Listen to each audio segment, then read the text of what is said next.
அன்பு உறவுகளுக்கு இனிய வணக்கங்கள். இன்றைய பதிவில் கன்னிராசி அன்பர்களுக்கு வரக்கூடிய புத்தாண்டு எப்படி இருக்கும், 12 மாதங்களும் இந்த ஆண்டு முழுவதும் எப்படி இருக்குங்கிறத தெளிவாகவும் சுருக்கமாகவும் இந்த பதிவில் நாம பார்க்க போறோம். கொஞ்சம் கூட வீடியோவை ஸ்கிப் பண்ணாம முழுமையா பார்க்க முயற்சி செய்யுங்க. வாங்க வீடியோக்குள்ள போலாம். கன்னிராசியை பொறுத்த வரைக்கும் உத்திரம் 2, 3, 4 பாதங்கள், ஹஸ்தம் 1, 2, 3, 4 பாதங்கள், சித்திரை 1, 2 பாதத்தை உள்ளடக்கியது கன்னிராசி. கன்னிராசிக்கு அதிபதி புதன் பகவான். வீடியோல சொல்லக்கூடிய பலன்கள் ஆண் பெண் இருபாலருக்கும் பொருந்தக்கூடிய பலன்கள். ஓராண்டின் பலன்களை முழுமையா நிர்ணயிக்கக்கூடியது பிரதான கிரகங்களான சனி, குரு, ராகு, கேது மற்றும் அந்த ஆண்டின் பெயர்ச்சிகளும் முக்கிய பங்கு வகிக்குது. அந்த வகையில ஆண்டின் துவக்கத்திலேயே முதல் பெயர்ச்சியா மார்ச் 29 அன்னைக்கு சனி பெயர்ச்சி நிகழ இருக்கு.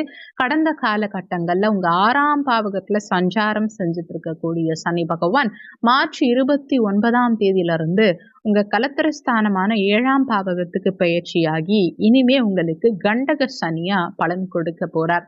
அடுத்து 2வது பெயர்ச்சியா மே 14 அன்னைக்கு குரு பெயர்ச்சி நிகழ இருக்கு. குரு இந்த ஆண்டு முழுவதும் மொத்தமா 3 இடங்கள்ல சஞ்சாரம் செய்ய போறார். அதாவது மே 14 வரைக்கும் பாக்கியஸ்தானத்துல சஞ்சாரம் செஞ்சுட்டு இருப்பார் ரிஷபமனையில.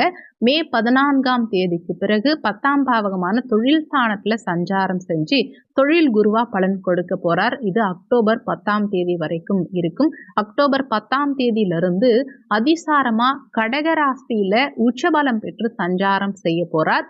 டிசம்பர் 5 வரைக்கும் கடகத்துல உச்சபலம் பெற்று இருந்து பின் டிசம்பர் 5 வக்ரகதியில பின்னோக்கி நகர்ந்து மீண்டும் 10ஆம் பாவகத்துல அதாவது மிதுன மனையில குரு சஞ்சாரம் செய்ய இருக்கார். அடுத்து 3வது பெயர்ச்சியா மே 19 அன்னைக்கு ராகு கேது பெயர்ச்சி நிகழ இருக்கு. கடந்த காலகட்டங்கள்ல கலத்திரஸ்தானத்துல சஞ்சாரம் செஞ்சு பலவிதமான தொந்தரவுகளை ஏற்படுத்தின ராகு மே 19 அன்னைக்கு பெயர்ச்சியாகி 6ஆம் பாவகமான ருணரோக சத்ருஸ்தானத்துல இனி சஞ்சாரம் செய்ய இருக்கார். அதே மாதிரி உங்க லக்னத்திலேயே சஞ்சாரம் செஞ்சு பலவிதமான தொந்தரவுகளை கொடுத்த கேது பகவான் மே 19 12ஆம் பாவகமான விரயமோட்ச ஸ்தானத்துல சஞ்சாரம் செஞ்சு உங்களுக்கு பலன்களை கொடுக்க போறார். இந்த பிரதான கிரகங்கள் மற்றும் இதர கிரகங்களின் சஞ்சாரங்களின் படி இந்த ஆண்டு உங்களுக்கு என்ன மாதிரியான பலன்கள் கிடைக்கும்ங்கிறத இப்போ பார்க்கலாம். கன்னிராசி அன்பர்களை பொறுத்த வரைக்கும் இந்த 2025ஆம் ஆண்டு நல்ல மாற்றங்களை காட்டிலும் சற்று தடுமாற்றங்கள் ஏற்படுறதுக்கு வாய்ப்புகள் இருந்தாலும் உங்க குடும்பம் சார்ந்த விஷயங்கள்ல நல்ல மாற்றங்கள் உண்டாகும். குடும்பத்துல நல்ல விஷயங்கள் நடக்கும், சுப காரியங்கள் நடக்கும். ஆனா உங்களுக்கு தனிப்பட்ட விஷயங்கள் அந்த அளவுக்கு சாதகமா இருக்காது. தசமஸ்தானத்துக்கு குரு வரப்போறார் மே 14 அன்னைக்கு. அதே சமயத்துல 7ஆம் இடத்துக்கு சனி வரப்போறார் மார்ச் மாதத்துல. இந்த மார்ச் மாதத்திலிருந்து மே மாதத்துக்குள்ள உங்களுக்கு அலுவலக ரீதியா சக பணியாளர்கள் விஷயத்திலையோ அல்லது கணவன் மனைவி சார்ந்த விஷயத்திலையோ தேவையில்லாத மனஸ்தாபங்கள் உண்டாகும். சிலருக்கு சுயஜாதகம் ரொம்ப வீக்கா இருக்க பட்சத்துல திருமண வாழ்க்கையில சில பிரச்சனைகள் ஏற்படுறதுக்கு வாய்ப்புகள் உண்டு. ஜாதகம் ஸ்ட்ராங்கா இருந்தா இந்த பிரிவினை ஜஸ்ட் டெம்பரவரியா இருக்கும். சண்டை போட்டுட்டு வெளியில போவீங்க, இல்லைன்னா வேற ஊருக்கு டிரான்ஸ்ஃபர் வாங்கிட்டு போவாங்க, இல்ல உங்க வாழ்க்கை துணையோ நீங்களோ பிரிஞ்சு வெளியூர்ல இருப்பீங்க. சில நாட்கள் கழிச்சு மீண்டும் ஒன்றிணையறதுக்கு உண்டான அமைப்புகளை ஏற்படுத்தும். ஆனா அதே சமயத்துல உங்க சுயஜாதகம் வீக்கா இருந்தது, குறிப்பா கலத்திரஸ்தானம் வீக்கா இருந்தது அப்படின்னா திருமண பந்தமே முறியறதுக்கும் வாய்ப்புகள் உண்டு. இது திருமணம் ஆனவர்களுக்கு.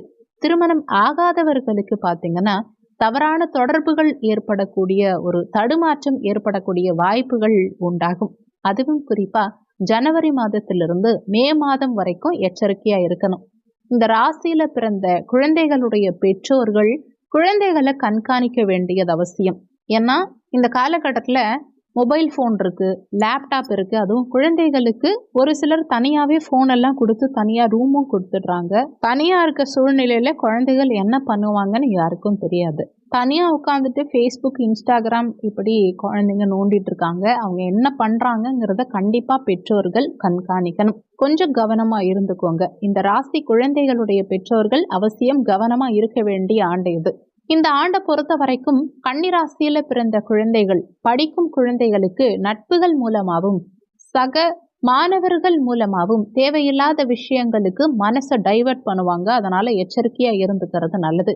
படிக்கும் குழந்தைகளுக்கு முக்கியமான ஒரே ஒரு அட்வைஸ், உங்களுக்கு படிச்சாதான் வாழ்க்கை. நீங்க படிக்கல, நீங்க அடுத்தவங்க சொல் பேச்ச கேட்டு டிஸ்ட்ராக்ட் ஆகுறீங்க அப்படின்னா உங்க வாழ்க்கையே தடம் மாறுறதுக்கு நீங்களே காரணம் ஆயிடுவீங்க. ஏன்னா இதுதான் உங்க ஆரம்பம். தண்டவாளத்துல கரெக்டா கால் வைக்க போறீங்க. ஆரம்பமே சறுக்கிடுச்சுன்னா வாழ்க்கை முழுவதும் சறுக்கிறதுக்கு வாய்ப்புகள் உண்டு. அதனால எச்சரிக்கையா இருந்துக்கிறது நல்லது. உத்தியோக ரீதியா சக பணியாளர்கள் விஷயத்துல கவனத்தோட இருக்கணும். யாரை நம்பியும் அடுத்தவங்களுடைய ரகசியங்களை பேசாதீங்க. அடுத்தவங்களை பத்தி யார்கிட்டையும் பேசாதீங்க. மேலதிகாரிகள் உங்களுக்கு ஏதாவது பொறுப்பு கொடுத்து இதை பண்ணுங்க, இதை யார்கிட்டையும் சொல்லாதீங்கன்னு சொன்னா தலை போற காரியமா இருந்தாலும் யார்கிட்டையும் சொல்லாதீங்க.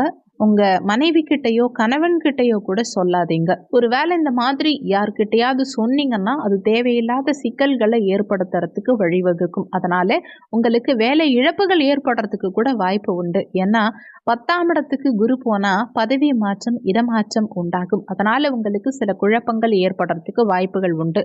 அதே சமயத்துல அக்டோபர் மாதத்திலிருந்து டிசம்பர் மாதம் வரைக்கும் குரு வக்ரகதியில லாபஸ்தானத்துல வரும்போது உங்களுக்கு பெரிய லாபம் வருவது மட்டும் இல்லாம குருவின் பார்வை பலம் உங்களுக்கு 3ஆம் இடத்துக்கு கிடைக்கும். அப்போ இளைய சகோதரர்கள் மூலமாகவும் உங்களுக்கு ஆதாயம் ஏற்படுறதுக்கு வாய்ப்புகள் உண்டு. உங்க முயற்சியாலையும் அனுகூலங்கள் இருக்கும். உங்க தம்பி தங்கைகள் அனுகூலம் அடைவாங்க. அக்டோபர் மாதத்துக்கு பிறகு அவங்க வளர்ச்சியில பெரிய மாற்றம் இருக்கும். படிக்கும் குழந்தைகள், உங்க தம்பியோ தங்கையோ படிக்கிறாங்க அப்படின்னா இது நாள் வரைக்கும் நீங்க மிரட்டி உருட்டி படிக்க வச்சிருப்பீங்க. ஆனா இந்த அக்டோபர் மாதத்திலிருந்து அவங்க என்ன பண்றாங்கன்னே தெரியாது. எப்போ பாரு புக்கும் கையுமா படிச்சுட்டே இருப்பாங்க. ஆனா அதுலயும் இந்த 7ஆம் இடத்து சனி இருக்கிறதுனால தம்பி தங்கைகளை சற்று கண்காணிக்க வேண்டியது அவசியம். அவங்க என்ன படிக்கிறாங்கங்கிறதையும் நீங்க பார்த்துக்கணும். ஏன்னா தப்பான விஷயங்களை படிக்கக்கூடாது, தேவையில்லாத விஷயத்தையும் படிக்கக்கூடாது. அதனால அதுலயும் கொஞ்சம் கவனமா இருக்கணும். இந்த கன்னிராசியில பிறந்தவர்களுக்கான பரிகாரம் என்னன்னா, ஹயக்ரீவர் வழிபாடு செய்யணும். இந்த பெருமாள் கோவில்ல குதிரை முகம் கொண்ட பெருமாள், ஹயக்ரீவர்னு பேரு. அவர் தான் சரஸ்வதி தேவிக்கே வேதத்தை கற்றுக் கொடுத்தவர். பிரம்மாவுக்கே அவர் தான் கிளாஸ் எடுத்தவர். அதனால ஹயக்ரீவரை வணங்குங்க. ஓம் ஞானானந்தமயம் தேவம் நிர்மலம் ஸ்படிகாகிருதிம் ஆதாரம் சர்வ வித்யானம் ஹயக்ரீவம் உபாஸ்மஹே. இந்த ஹயக்ரீவருடைய மூல மந்திரத்தை தினமும் 11 முறை சொல்லிட்டு வாங்க. இது படிக்கிற குழந்தைகள் மட்டும் இல்லை, பிறந்த குழந்தையிலிருந்து எப்போ பேச ஆரம்பிக்குதோ குழந்தைக்கு அப்போலேருந்தே சொல்லி கொடுத்துருங்க. அப்பேற்பட்ட பவர்ஃபுல்லான மந்திரம். அதிலிருந்து 90 வயதானாலும் சரி இந்த மந்திரத்தை மனசுக்குள்ள சொல்லிட்டு வாங்க. இதன் மூலமா உங்களுக்கு நல்ல அறிவு நிச்சயம் கிடைக்கும். நண்பர்களால் ஏற்படக்கூடிய தடுமாற்றத்தை விலக்கி வைக்கக்கூடிய பக்குவத்தையும் உங்களுக்கு கொடுக்கும்.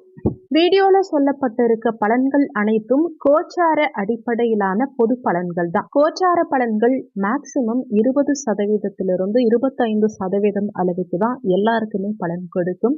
மற்றபடி 75 80% அளவுக்கு உங்க சுயஜாதகப்படி தான் உங்க வாழ்க்கையில எல்லாமே நிர்ணயிக்கப்படும். அதனால கோச்சாரத்துக்கும் சுயஜாதகத்துக்கும் நிறைய மாற்றங்கள் இருக்கத்தான் செய்யும். உங்க சுயஜாதகப்படி உங்க வாழ்க்கையில என்னென்ன மாற்றங்கள் அடுத்தடுத்து உங்களுக்கு நடக்கும், தற்போதைய பிரச்சனை தீர்றதுக்கு என்ன மாதிரியான பரிகாரம் பண்ணணும், இந்த ஆண்டு சிறக்க என்ன மாதிரி விஷயங்கள் ஃபாலோ பண்ணணுங்கிறதையெல்லாம் உங்க சுயஜாதகம் பார்த்து தெரிஞ்சுக்கணும்னு நினைக்கிறவங்க வீடியோல ஜாதகம் பார்க்கன்னு கொடுத்திருக்க கான்டாக்ட் நம்பருக்கு வாட்ஸ்அப்ல மெசேஜ் பண்ணுங்க.